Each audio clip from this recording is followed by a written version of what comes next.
Repetindo mais uma vez, 1 Coríntios capítulo 2, verso 1 ao 16, que nos diz assim, verso 1, Eu, irmãos, quando fui ter convosco, anunciando-vos o testemunho de Deus, não o fiz com ostentação de linguagem ou de sabedoria, porque decidi nada saber entre vós, senão a Jesus Cristo e este crucificado. E foi em fraqueza, temor e grande tremor que eu estive entre vós. A minha palavra e a minha pregação não consistiram em linguagem persuasiva de sabedoria, mas em demonstração do Espírito e de poder, para que a vossa fé não se apoiasse em sabedoria humana, e sim no poder de Deus. Verso 6. Entretanto, expomos sabedoria entre os experimentados, não porém a sabedoria deste século, nem a dos poderosos desta época, que se reduzem a nada. Mas falamos a sabedoria de Deus em mistério, outrora oculta, a qual Deus pré-ordenou desde a eternidade para a sua glória, ou para a nossa glória.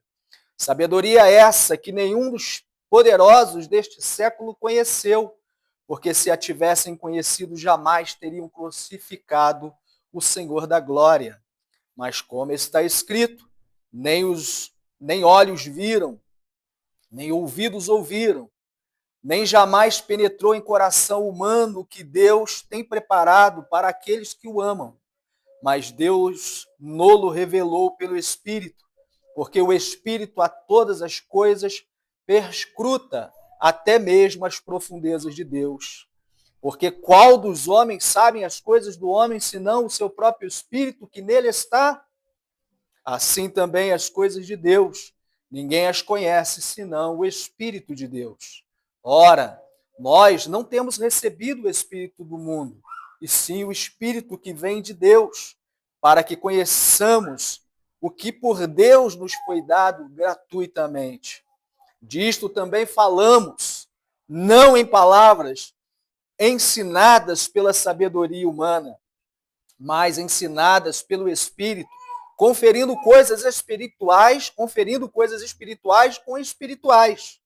Ora, o homem natural não aceita as coisas do Espírito de Deus, porque eles são loucura, e não pode entendê-las, porque elas se discernem espiritualmente. Porém, o homem espiritual julga todas as coisas, mas ele mesmo não é julgado por ninguém. Pois quem conheceu a mente do Senhor, que o possa instruir? Nós, porém, temos a mente de Cristo. Muito bem, quero convidar os irmãos para que possamos orar mais uma vez, para que Deus possa iluminar os nossos corações, nossa mente, o nosso ser, para que a palavra do Senhor seja, nesse momento, o instrumento para nosso fortalecimento, crescimento espiritual, enfim, para o nosso crescimento no conhecimento do nosso Deus. Igor, por gentileza, meu irmão, faça essa oração. Pai, eis-nos aqui, Senhor, mais uma vez. Mais uma vez ousamos nos chegar a Ti, Pai, não confiando em qualquer outro a não ser pelo Santo Filho.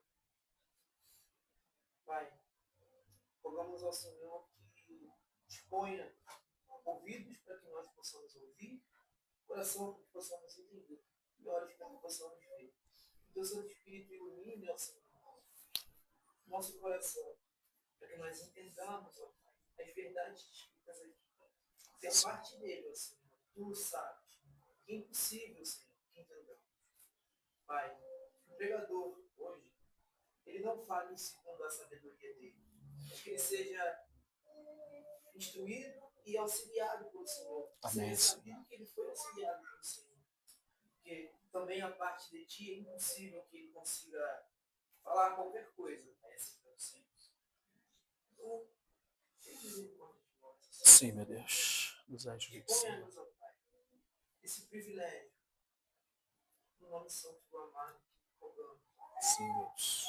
Amém. Obrigado, meu irmão. E, meus irmãos, no contexto geral, um texto mais abrangente, nós vimos que Corinto era, na época, um centro filosófico e comercial, e que, por exatamente termos esse contexto cultural, eles valorizavam sobremaneira a retórica, a lógica, enfim, a eloquência, o saber humano.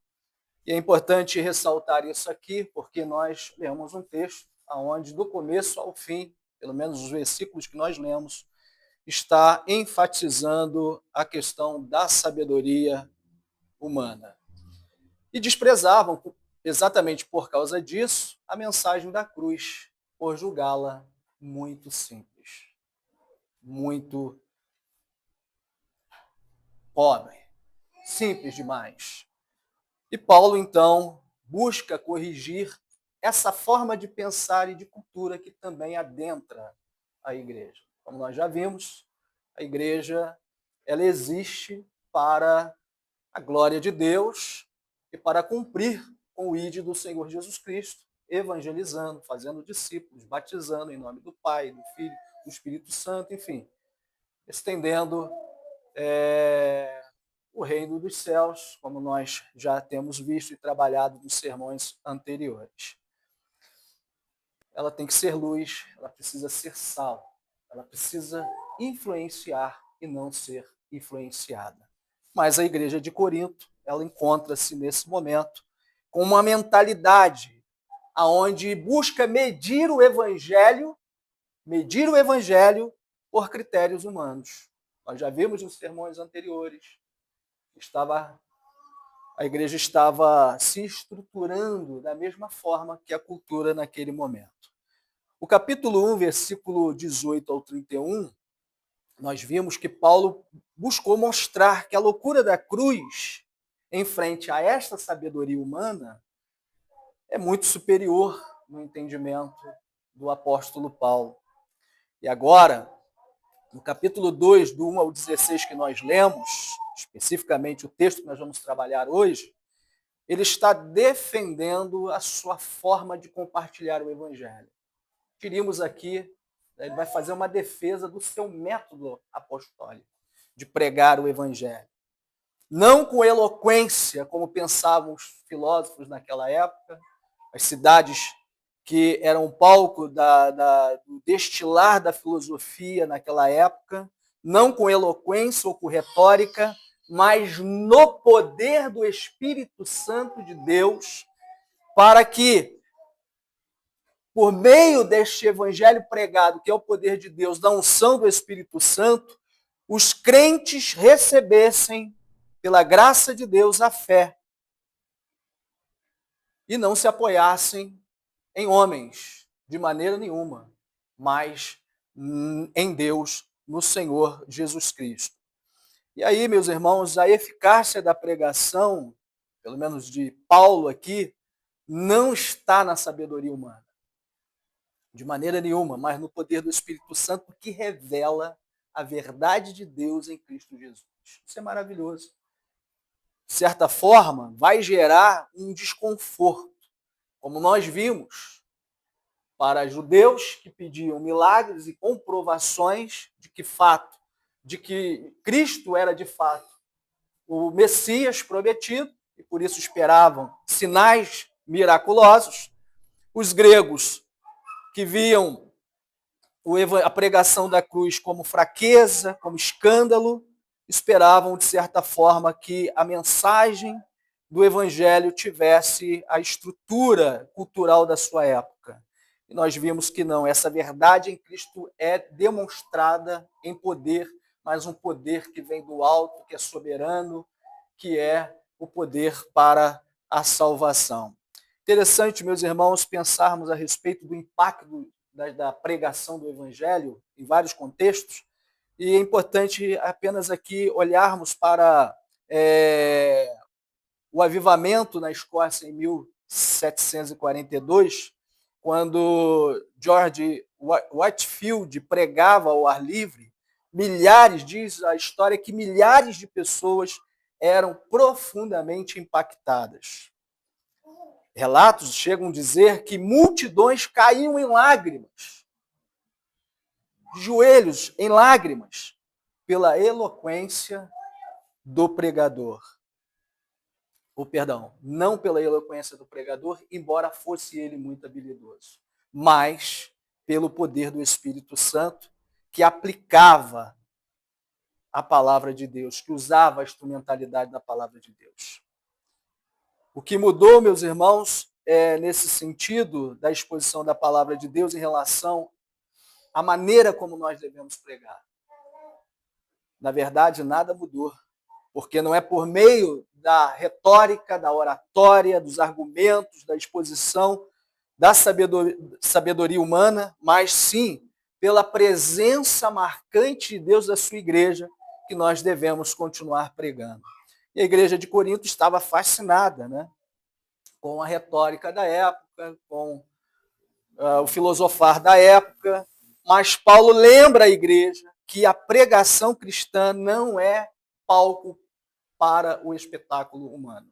Nós já vimos isso quando ele começa a derrubar os argumentos em que um preferia um A em detrimento de B e assim por diante. Nós vimos que ele diz que a igreja, nós temos que ter essa consciência de que nós somos de Deus, porque a igreja foi comprada pelo sangue de Jesus, fomos redimidos por sua graça, e que não devemos ter facções na igreja, preferências de pregadores, por mais afinidades que às vezes é comum ocorrer, né? E ele vai discutir exatamente isso, sobretudo a proximidade que ele tinha com alguns membros da igreja. E ele começa a dizer, olha, é bem possível que se apegue às pessoas por causa daquele procedimento do discipulado, até que a pessoa seja batizada, mas ele começa a dizer, não sei por que vocês estão me preferindo, e preferindo a outros, e tem um outro grupo que diz que é de Jesus, que é de Cristo, e a gente precisa acabar com isso, porque esse não é o entendimento que Jesus ensinou na sua palavra. E Paulo lembra que a pregação, meus irmãos, não é palco para essa exposição humana. Pelo contrário, a mensagem não deve estar centrada na pessoa do pregador. Inclusive, a mentalidade que se tem da reforma para cá é exatamente essa. É desmistificar o expositor da mensagem. Nós somos apenas um veículo, um instrumento. E Deus pode usar qualquer outro que suba aqui, tendo uma vida que possa lhe dar essa estrutura, qualquer membro da igreja que chegar aqui, meus irmãos, e pregar, qualquer irmão, o presbítero, o pastor, os irmãos que têm exposto a palavra de Deus aqui, deve ser, a mensagem precisa ser recebida como se Paulo estivesse pregando aqui, como Pedro estivesse pregando aqui, como o próprio Cristo estivesse falando aqui para vocês, porque é a palavra do Senhor e é o evangelho do Senhor. Salvo o melhor juízo, se alguém subir a este púlpito ou compartilhar de uma palavra que não seja realmente o evangelho do Senhor, porque isso também tem. Um evangelho adulterado, né, não pode ter o seu respeito, a sua admiração, a sua atenção. E como é que você vai saber disso? Você tem a palavra de Deus nas mãos, o direito da reforma te deu isso, colocou as escrituras na sua mão, e que você, com toda a simplicidade, você pode ler a palavra de Deus e entender e perceber se nós estamos muito longe ou muito próximo do que está nas escrituras.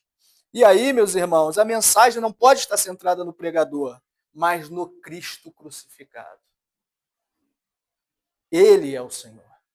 Ele é o cabeça. O poder não está na eloquência, por mais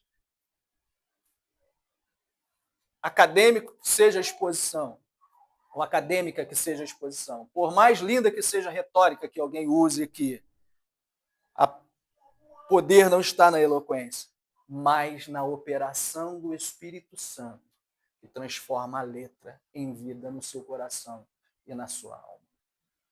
Por isso, a nossa reflexão, meus irmãos, é falarmos sobre a pregação fiel.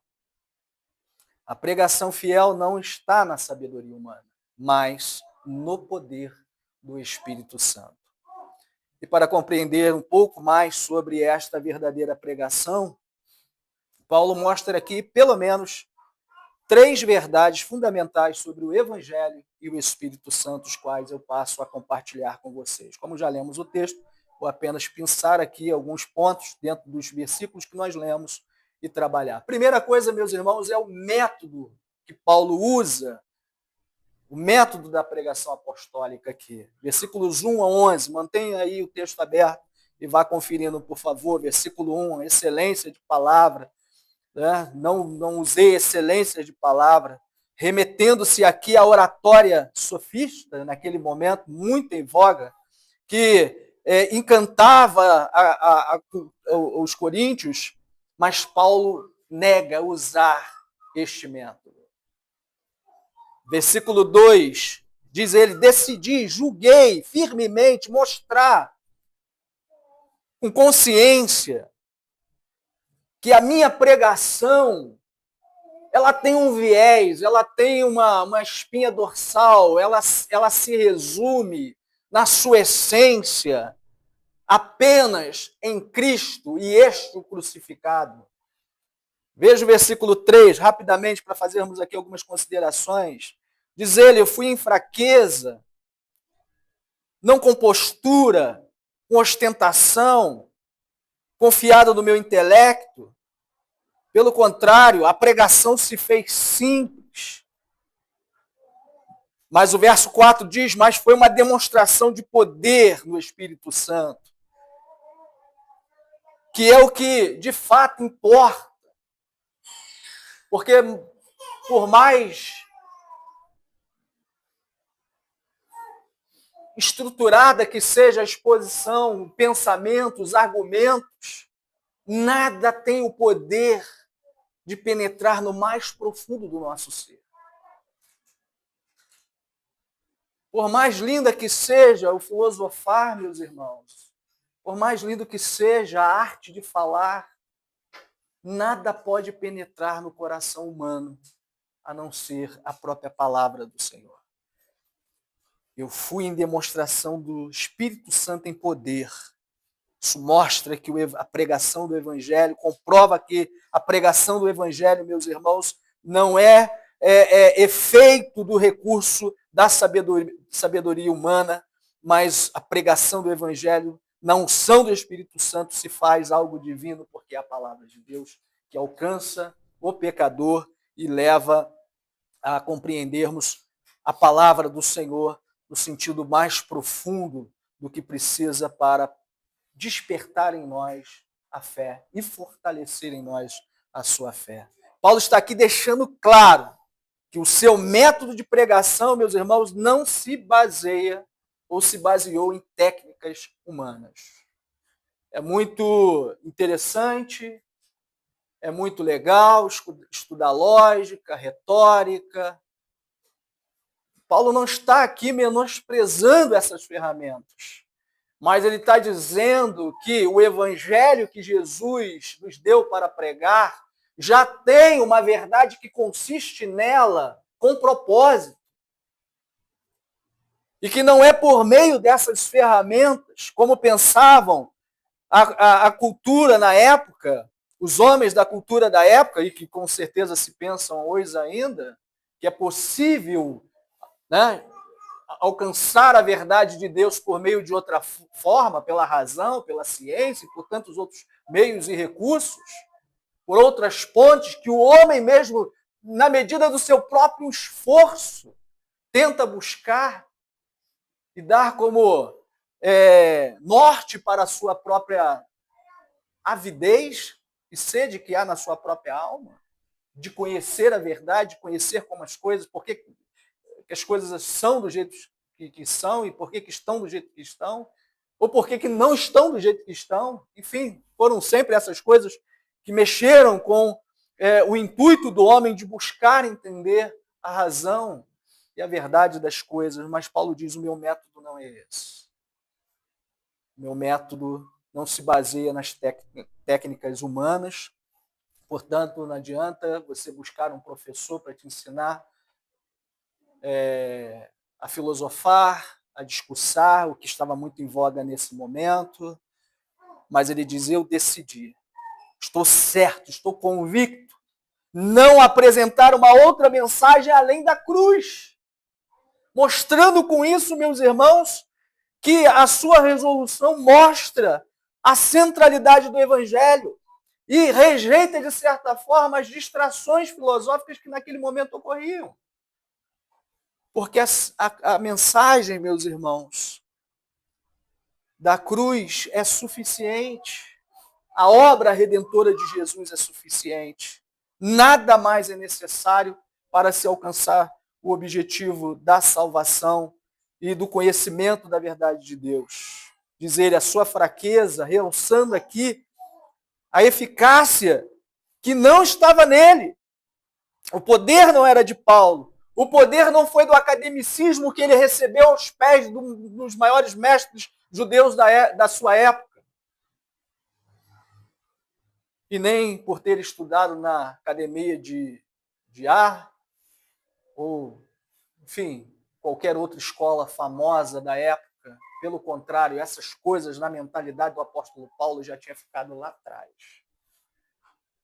Já tinha caído e lhe servido como adubo para o crescimento. Entender que nesse processo, meus irmãos, a única coisa que precisa aparecer é Cristo em nós. É o poder do Evangelho que consiste no sacrifício de Jesus Cristo. E é interessante, porque quando percebemos que o poder não está em nós, que nós não temos nada de nós mesmos, por mais diplomas que alguém possa ter, isso mostra, meus irmãos, que o Evangelho pode ser pregado por qualquer pessoa. E ele mesmo vai dizer isso. A igreja se compõe nesse momento com exceções de um ou outro, mas na sua maioria de pessoas simples. De pessoas que não passaram por grandes academias, escolas, não tiveram grandes mestres, não nasceram de famílias nobres, mas foram chamadas por Deus, incumbidas, para propagar o Evangelho. Para demonstrar no poder do Espírito Santo o poder que o Evangelho tem para o convencimento do pecador. E aqui vemos, meus irmãos, o fundamento do nosso ensinamento teológico, a suficiência da palavra de Cristo, da palavra do Senhor, e a ação soberana do Espírito Santo, que transforma o que pregamos sendo a palavra do Senhor, sem espaço para a manipulação do homem, por mais intelectual que ele seja, por mais capaz que ele seja. Não há espaço para a manipulação do homem. Começou em Deus, Deus pega da sua palavra e a transforma em vida, em nossos corações, em nossa alma, no nosso ser. Segunda coisa, meus irmãos, a sabedoria de Deus revelada pelo Espírito Santo, versos 6 ao 10. Diz ele, sabedoria e mistério, algo que estava oculto, mas agora revelado por Deus. Ele foi predestinado, conectando aqui a sabedoria de Deus para a eleição eterna do Senhor. Verso 8. Coisas que os príncipes deste século não compreendem, os líderes humanos estão cegos diante desta verdade, por causa da incredulidade dos seus corações.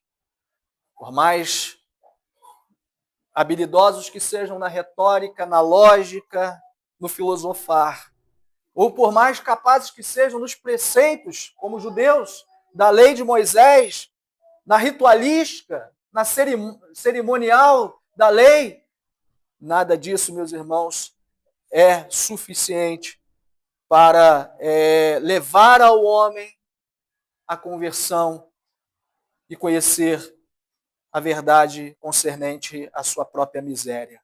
Mas a sabedoria de Deus está revelada pelo Espírito Santo. E isso mostra que Deus, pelo Espírito Santo, o revelou. Paulo distingue aqui, meus irmãos, e faz um contraste entre o que é a sabedoria do homem, o que é a sabedoria humana, o que é a filosofia humana e a sabedoria de Deus. A palavra usada aqui, sofos ou sofia, como nós bem a conhecemos, ocorre mais de 20 vezes nessa epístola. E Paulo usa aqui a palavra sabedoria, pelo menos em 4 sentidos. 2 sentidos positivos e 2 sentidos negativos. No versículo 17 do capítulo 1, onde já passamos e pregamos aqui, nós temos aqui o primeiro exemplo negativo de sabedoria. Capítulo 1, verso 17, não precisa abrir, mas diz ele, sabedoria de palavra, se referindo ao modo particular de falar, isto é, a habilidade de organizar os argumentos por meio da lógica humana.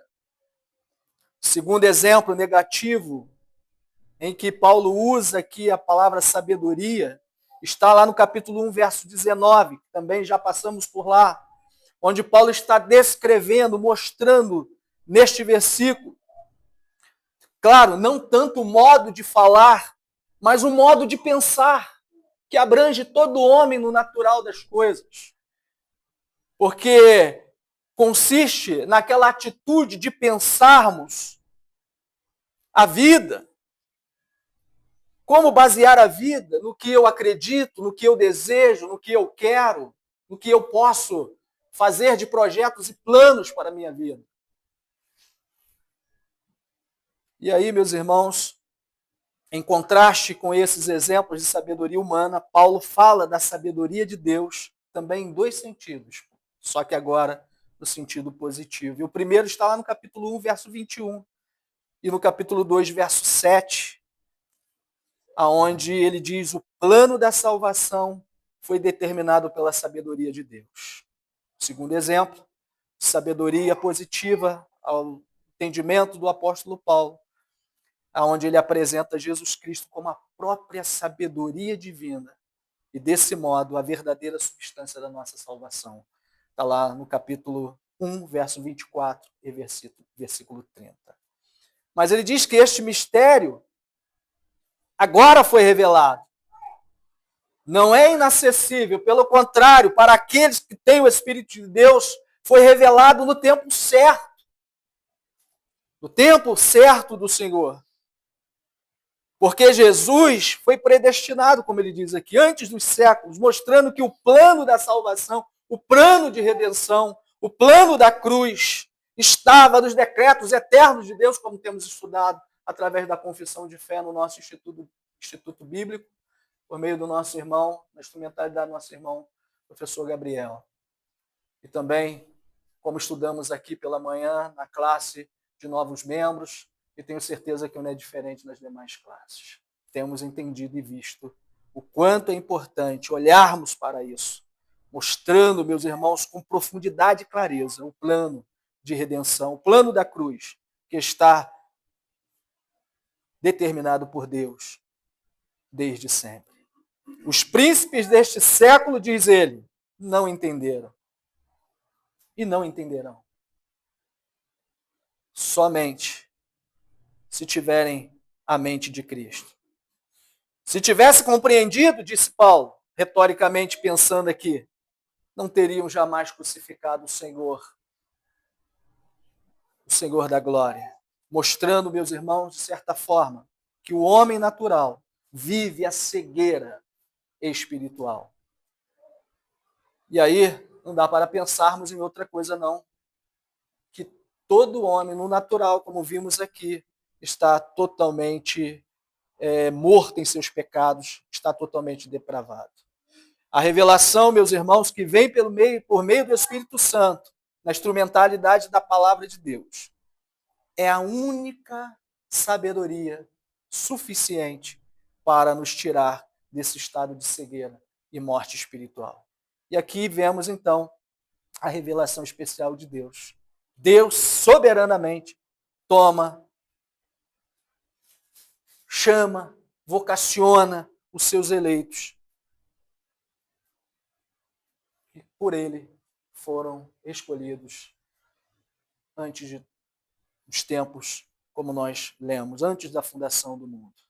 Terceira e última coisa, meus irmãos, não dá para pensar esse essa exposição do Evangelho, esse sermão que nós pregamos em Cristo Jesus, essa mensagem, sem a iluminação do Espírito Santo. Versículos 11 ao 16, dei uma olhada. Diz ele, Espírito de Deus é o único, versículo 11, que conhece as profundezas divinas. E ele diz no versículo 12, e é desse Espírito que os eleitos recebem, indicando o dom de Deus, com graça, por sua graça recebido, não por mérito humano, mas pela graça de Deus ele nos dá do Espírito Santo. Porque o homem natural, versículo 14, sem regeneração, é incapaz, é impossível, é incapaz de aceitar as coisas espirituais, por mais intelectual que seja. Quer um exemplo claro disso? Basta pegar lá capítulo 3 do Evangelho de Jesus, escrito por João, quando Jesus conversa com Nicodemos, um homem instruído, doutor, mestre em Israel. E Jesus falava de coisas espirituais e usou exemplos do dia a dia e ele continuou sem entendimento. E Jesus disse, se não nascer de novo, se não for regenerado, não pode entrar no reino dos céus. Isso mostra, meus irmãos, que só por meio da mente de Cristo receberemos a iluminação para o entendimento da vida espiritual. Assim, como diz Paulo, somente o Espírito do homem conhece as intenções do homem, somente o Espírito de Deus conhece as coisas de Deus. Mas graças a Deus que o recebemos. Você pode dizer isso? Eu tenho o Espírito de Deus? Será que Paulo, ao escrever uma carta endereçada a nós, ele diria para nós, como ele disse para a igreja de Corinto? Não escreva uma igreja cuja as afeições, as atitudes e o comportamento demonstram isso com clareza. Disse ele, tenho tantas coisas para falar com vocês de coisas espirituais. Nós veremos isso no decorrer dos próximos sermões. Vocês têm talentos, têm dons, enfim. Quanto aos dons espirituais, não sei se vocês têm algum em falta. Não sei se me dirijo a vocês como a espirituais ou a carnais. Porque as atitudes não é de alguém que tem a mente de Cristo. Não é a mente de alguém que foi regenerado, que recebeu o Espírito Santo para conduzir a sua vida por meio da palavra. Mas aqueles que têm, meus irmãos, essa certeza de salvação, essa clareza na sua vida, esses devem louvar o Senhor. E isso não é uma conquista dos méritos humanos, mas é um dom gratuito de Deus por meio da obra redentora de Jesus Cristo. Nós, ao pensarmos no homem natural, que rejeita por causa da sua situação pecaminosa, por isso que tem pessoas que você prega, ela não recebe, ela não aceita, ela não vê os benefícios do Evangelho. Ela pode até ver o aproveitamento em algumas coisas, em alguns aspectos, como, por exemplo, o convívio entre os cristãos. Tem pessoas que acham frequentar a igreja bacana, legal. Entende, presbítero Roberto?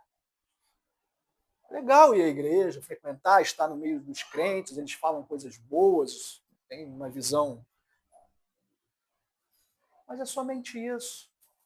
É uma graça comum que se estende a ele, assim como a chuva que cai sobre o telhado do ímpio e do crente. Estar na igreja para ele é apenas uma coisa legal. Mas não é isso que o Evangelho nos ensina. Não é este o teor da pregação do apóstolo Paulo. Ela começa dizendo para o homem pecador se arrepender. Porque, do contrário, se o Evangelho não penetrar na sua alma, na sua mente, todos iremos perecer. Por mais bonzinho que as pessoas se achem, por mais intelectuais que elas julguem ser, por mais conquistas que elas possam ter neste mundo, é necessário, meus irmãos, que o Evangelho perpasse a nossa alma e o nosso coração e nos deixe desnudo diante de Deus, se nós não percebermos a nossa miséria, se nós não percebermos, meus irmãos, o quanto somos miseráveis, não discernirmos estas coisas, com certeza não atingiremos a mente de Cristo. A regeneração para a vida dos eleitos é uma necessidade, não é uma opção. Fazer parte do corpo de Cristo não é uma opção, é uma necessidade para aqueles que têm dentro de si essa clareza, esta verdade. E aí isso mostra, meus irmãos, o quanto a iluminação do Espírito Santo é importante. É necessária para compreender e aplicar a palavra de Deus na nossa vida. Compreender e aplicar são duas coisas que são essenciais e que uma não funciona sem a outra. Compreender, ouvir, participar de estudo é uma coisa, é apenas a metade do que nós precisamos. É apenas uma etapa. Nós precisamos ler, estudar, compreender e aplicar. É assim que o Evangelho funciona, a instrumentalidade do Evangelho funciona na nossa vida. Como dizia Joe Owen, o puritano, o Espírito Santo é o grande professor da igreja.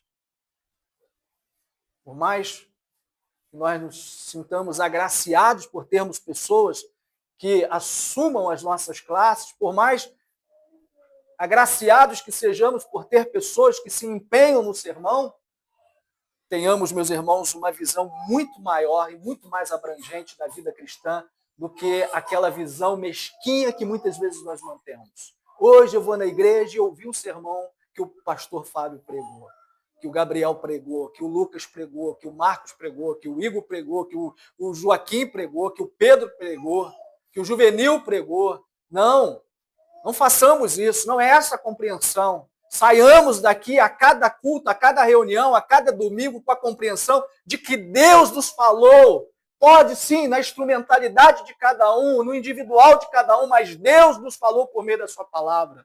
E ela precisa ser impactante e poderosa, porque nós precisamos sair daqui cogitando o sermão que foi pregado, no entendimento, talvez não na sua plenitude de conhecimento, porque o conhecimento é muito abrangente e somos limitados. Recebemos o ensino paulatinamente, por isso que a gente precisa estar sempre repetindo os assuntos, precisamos sempre estar ouvindo o sermão sendo pregado, e passagens como essa que os irmãos ouvirão, Deus nos dando vida e saúde, muitos pregando e ensinando sobre eles. Precisamos, meus irmãos, entender que o Espírito Santo é o grande professor da igreja, ele é o grande porta-voz da igreja, e que sem a palavra hoje escrita em nossas mãos, a letra permanece. Sem a unção do Espírito Santo, tendo a Bíblia e tão somente a Bíblia na capacidade humana, nós permaneceremos, meus irmãos, sem a aplicação. Por isso que nós precisamos tanto da palavra escrita e precisamos da unção do Espírito Santo de Deus. Ele precisa transformar o que é pregado, o que é ensinado nas Escrituras e aplicar isso no nosso coração e nas nossas necessidades. Diz Thomas Watson, outro puritano, meus irmãos, o seguinte: a eloquência pode agradar os ouvidos. Quem não gosta de ouvir um bom discurso, alguém que tem uma boa oratória? Mas só o Espírito Santo pode abrir os corações para receber a verdade, a palavra de Deus. Por isso, Paulo mostra, concluindo aqui, meus irmãos, que a pregação fiel não depende da eloquência, da filosofia humana, mas do Espírito de Deus que aplica os efeitos da cruz, da obra redentora de Cristo aos corações dos eleitos. Porque sem o Espírito Santo, a pregação é apenas um discurso. Por isso que você vai ver muitas pessoas dizendo assim: mas eu já li a Bíblia toda, eu conheço a Bíblia toda. Isso não quer dizer muita coisa. É importante que se tenha conhecimento da Bíblia toda e que leia a Bíblia, quantas vezes você puder. Mas só isso, meus irmãos. Você pode ser doutor em teologia e não ter o Espírito de Deus. E a teologia ser apenas um entender das Escrituras, da teologia bíblica apenas algo sem impacto e sem qualquer aplicação, como às vezes a gente encontra por aí. Sem o Espírito, a pregação é apenas um discurso. Agora, com o Espírito, a pregação é o poder de Deus para a salvação de todo aquele que crê. E é para isso que o método é esse, Cristo crucificado. O que a gente prega? Cristo crucificado. O que salva o homem? A redenção de Jesus Cristo. O que temos que ensinar? A sabedoria de Deus por meio da sua palavra revelada e por meio da iluminação espiritual que o Espírito Santo de Deus traz à nossa mente, ao nosso coração. Por isso, aplique o seguinte, meus irmãos: dependência exclusiva do Espírito Santo. Pregadores e ouvintes devem depender exclusivamente do Espírito Santo, da obra do Espírito Santo, reconhecendo que só Ele pode aplicar a palavra eficazmente ao nosso coração, à nossa vida. Ou seja, a igreja deve rejeitar métodos humanos de convencimento e confiar na palavra de Deus. Por mais interessantes que sejam os métodos, só confiar na palavra de Deus, no poder do Espírito Santo que transforma a vida. Segunda coisa, que a nossa mensagem seja sempre cristocêntrica, teocêntrica, cristocêntrica. A igreja deve manter esse foco em Cristo. Ela deve isso aí. Ela não deve isso ao Fábio, ao Hernandes, ao Nicodemos ou a qualquer outro mestre, doutor, a Paulo, a Pedro. Por isso, Paulo chama a igreja à consciência. Vocês são dele. Não foi Paulo que morreu. Foi Paulo que foi crucificado. Foi Jesus, de forma perfeita. A igreja deve manter o foco no Cristo crucificado. Com isso, evitando as distrações com a sabedoria humana, com os modismos. O foco da pregação deve ser sempre Cristo crucificado, não filosofias ou performances humanas. Púlpito não é para isso, meus irmãos. Púlpito é para a palavra de Deus. E por último, aplique discernimento espiritual. Devemos viver no Espírito, com a mente de Cristo, discernindo o que é de Deus e o que não é de Deus, por meio da sua palavra, rejeitando a sabedoria do mundo. Em outras palavras, os crentes que nasceram de novo, que foram regenerados, devem buscar viver pela mente de Cristo, tão somente pela mente de Cristo, avaliando todas as coisas à luz das Escrituras.